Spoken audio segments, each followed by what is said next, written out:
Ipapakita ko lang sa inyo kung paano lagyan ng switch o patayan ang isang saksakan. Kung halimbawang ayaw nyo nang bunutin ang saksakan ng inyong mga appliances at pwede nyo nang patayin ito sa pamamagitan lamang ng switch.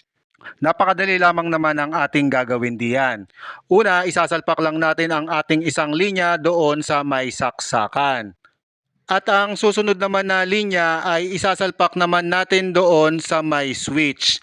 Tig-isa lang sila, isa sa saksakan at isa sa may switch. Yan yung linya ng ating kuryente.